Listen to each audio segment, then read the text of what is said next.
बिस्मिल्लाहिर्रहमानिर्रहीम। अस्सलाम वालेकुम। आज मैं आपके लिए लाई हूँ मज़ेदार से बेसन के पकोड़े।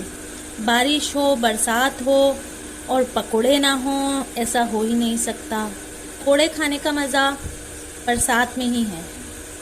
बनाते हैं यहाँ पे मज़ेदार से प्याज, हरी मिर्चें और ये बड़ी वाली हरी मिर्चें, इनके पकोड़े। दो किस्म के यहाँ पे पकोड़े बनाएंगे, प्याज के पकोड़े और हरी मिर्चों के पकोड़े, जो कि आपके सामने रखी हैं जी। तो बरसात है, इसलिए हमें हर चीज़ ढक के रखनी है यहाँ पर, क्योंकि मक्खियाँ हैं ये बहुत ज़्यादा हमें तंग कर रही हैं। जबकि हर चीज़ साफ़ सुथरी है, यहाँ पर कोई गंदगी नहीं है, फिर भी बरसात है, आपको पता ही है मक्खियाँ आती हैं जनाब। यहाँ पे मैंने पकोड़े बनाने के लिए बेसन ले लिया है। यहाँ पे 1.5 कप, या आप कह लें कि हमने 300 ग्राम ले लिया है बेसन, जिसे 1.5 पाव कहते हैं। तो हमने यहाँ पे ले लिया है धनिया, जिसे मैंने थोड़ा सा कूट लिया है दरदरा, इसलिए कि ये साबुत आता है दांतों के नीचे। बुजुर्ग हजरात भी होते हैं, हमारे घर में भी बुजुर्ग हैं, तो ये साबुत साबुत उनके दांतों के नीचे आता है और उनके लिए तकलीफ का बाइस होता है। तो मैंने इसलिए इसको थोड़ा सा कूट लिया है। हमें सोडा चाहिए जी, तो हमें यहाँ चाहिए कुटी लाल मिर्च, ये देख सकते हैं आप। नमक चाहिए हमें हस्बे ज़रूरत। और जनाब, हमें मिर्चें भरने के लिए, अपनी मिर्चों की फिलिंग के लिए हमें यहाँ चाहिए चाट मसाला, और हमें चाहिए इमली, जो कि मैं चाट मसाले के साथ मिक्स करके मिर्चों में भरूंगी। तो मिर्चों की फिलिंग हम करेंगे चाट मसाले से और इमली के पेस्ट से। तो मैं आपको दिखाऊंगी कि हम कैसे इसको भरेंगे या कैसे इसकी फिलिंग करेंगे। तो चलते हैं हम अपनी रेसिपी की तरफ। बिना देर किए हम इसमें मसाले ऐड करते हैं बेसन में हस्बे ज़रूरत। आप अपने टेस्ट के मुताबिक मसाले डाल सकते हैं, मैं अपने टेस्ट के मुताबिक डाल रही हूँ। तो ये जो हमारा ज़ीरा है ये इसमें चला जाएगा, ये कोरिएंडर सीड्स चले जाएंगे इसमें, मिर्ची हमारी कुटी लाल मिर्च, मिर्ची पाउडर हम डाल देते हैं 2 स्पून भर के, ये हमने डाल दिया है। अब हमें यहाँ चाहिए सोडा। यहाँ हमने बिल्कुल 1/2 टीस्पून के करीब सोडा ले लिया है, ये देख सकते हैं आप। ये मैंने डाल दिया है सोडा, ठीक है। नमक हमारा जाएगा हस्बे ज़रूरत, ठीक है। तो यहाँ हमने ये सब चीज़ें ऐड कर दी हैं। अब हम इसको फेंट लेते हैं। हाँ, इसको फेंट लेते हैं। मैंने इसमें पानी ऐड कर दिया है, देख सकते हैं आप जी। तो बेसन हमारा फिट के तैयार हो चुका है। हम इसे रेस्ट देने के लिए रखते हैं और हम तैयारी करते हैं मिर्चों को फिल करने की। तो जनाब, यहाँ मैंने, आप देख सकते हैं 1 पिंच जो है, 1 चुटकी मैंने ले लिया है यहाँ नमक, क्योंकि चाट मसाले में अक्सर नमक कम होता है, तो मैंने ले लिया इसमें नमक। हमने 1.5 टीस्पून चाट मसाला ले लिया, ठीक है जनाब। 2 चम्मच यहाँ इमली का पेस्ट शामिल करेंगे।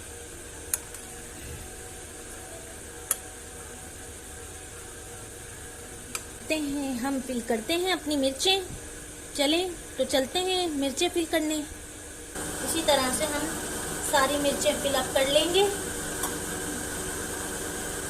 क्योंकि ये थोड़ा सा तेज होता है, तो इसलिए हम इसमें ज्यादा नहीं डालेंगे।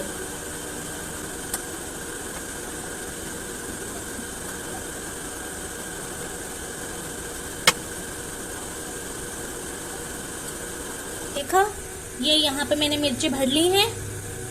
इसी तरह से हम सारी मिर्चें फिलअप कर लेंगे। तो हम चलते हैं पकोड़े बनाने की तरफ। तो जनाब, मैंने यहाँ प्याज काट के रखी हुई है। मैंने प्याज बेसन में इसलिए शामिल नहीं की, क्योंकि प्याज अगर बेसन में सारी की सारी एक साथ शामिल कर दें तो वो पानी छोड़ देती है। तो हमें जो है ये थोड़ी थोड़ी शामिल करनी है। और हरी मिर्ची हमने शामिल कर दी।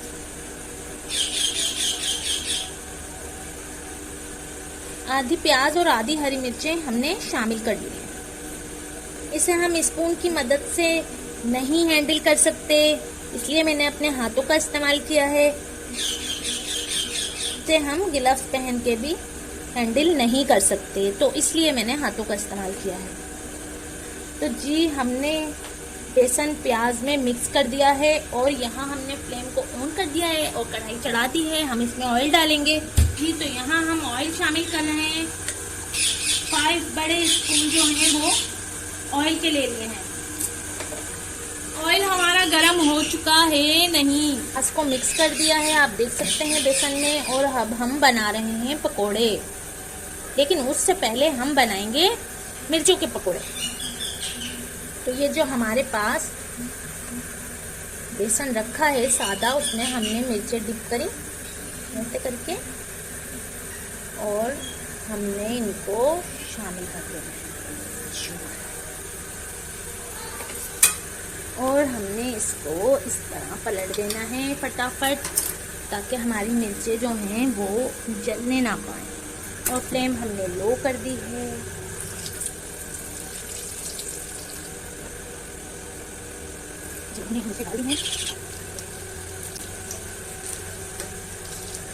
ये देखिए मिर्चों पे कितना प्यारा सा कलर आ चुका है जी। तो मिर्चों के पकोड़े तैयार हो चुके हैं और अब हम पकोड़े तैयार करते हैं प्याज के। बिस्मिल्लाहिर्रहमानिर्रहीम। ये हमारा मिट्ठू, ये है, ये देखा आपने, ये है हमारा मिट्ठू। देखें ये गर्दन हिला के बता रहा है हाँ मैं हूँ। देखा आपने, इसने गर्दन हिलाई, ये कह रहा है मैं हूँ इनका मिट्ठू जी। तो फ्रेंड्स आपने मेरा मिट्ठू देखा, वो ये कहता है कि मुझसे बातें करो और मुझे भी लो अपने साथ वीडियो में। इसे सब पता है वीडियो बन रही है, खाना बन रहा है, ये किसी से बातें कर रही हैं, तो इन्हें अपनी जो है वो निगलेक्टिंग का एहसास बस ही हो जाता है इनका। ये देखें माशाल्लाह कितना प्यारा कलर आ चुका है पकोड़ों में। फ्रेंड्स हम सबको अल्लाह का शुक्र अदा करना चाहिए कि हम मौसमी चीज़ें खा रहे हैं, मौसमी पकवान बना रहे हैं। अल्लाह का शुक्र है, क्योंकि कुछ लोगों को ये खाना भी मैसर नहीं है। आजकल जो मुल्क पाकिस्तान के जो हालात चल रहे हैं वो इंतहाई अफसोसनाक हैं। महंगाई उरूज पे है और गरीब का कोई पुरसाने हाल नहीं है। तो हमें अल्लाह का लाख लाख शुक्र अदा करना चाहिए हर खाने के दौरान कि उसने हमें अपनी नेमतों से नवाजा। ये देखें कितना खूबसूरत और प्यारा सा कलर आ चुका है हमारे पकोड़ों में। इससे पहले कि ये डार्क हो जाएं हम इन्हें निकाल लेंगे जी। तो गाइज आप देख सकते हैं ये हैं हमारे पकोड़े, ये मिर्चों के और प्याज के पकोड़े हमने बनाए हैं। आप देख सकते हैं कितने खूबसूरत हैं, कलर कितना खूबसूरत आया है।